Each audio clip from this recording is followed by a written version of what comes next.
دول اللي انا همتحن فيهم، وده مخي، والمفروض ان انا احط دول هنا، بس ازاي معرفش.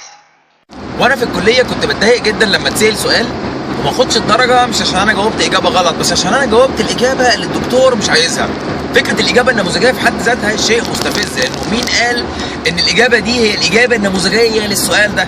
مين الشخص العقليه الجباره اللي قادر يحكم ان السؤال ده ملوش غير اجابه واحده اللي هي دي؟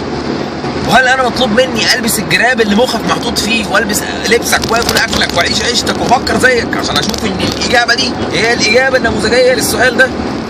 مع دخول موسم الامتحانات مخ كل الطلبه بيتحول الى هاردوير، اللي بيحوله فلاشه، فبتلاقي واحد مثلا فلاشته مخه كده 1 جيجا 2 جيجا ده ابو جيد، 4 جيجا 8 جيجا ده ابو جيد جدا. في ناس ما بتستخدمش فلاشات اصلا، مكن التصوير زيروكس دول اللهم صل على النبي امتياز. في بقى الطبقه الكادحه اللي هي 32 كيلو بايت 64 كيلو، ده على طول بقى في الضاد والضاد جي. الطبقه العامه من الشعب بقى اللي هم بيجيبوا مقبول، دول بقى لا بينفع معاهم فلاشه ولا ورق تصوير ولا بينفع معاه اي حاجه من الحاجات دي. دي ناس نيتها صافيه واخده الموضوع بالحب، وربنا يستر على وليان. اقول ايه؟ اللي انا عايز اقوله بجد في الحته دي هو ان انا مش شايف اي فرق بين اللي حفظ الاجابه النموذجيه واللي برشمها على ورق.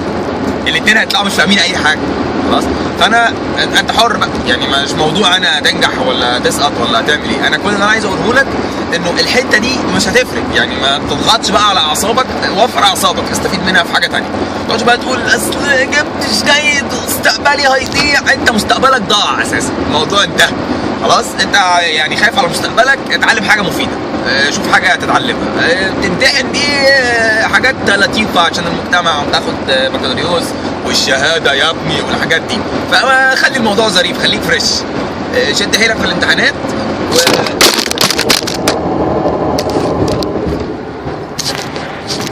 شفت الامتحانات بتوصل ليه؟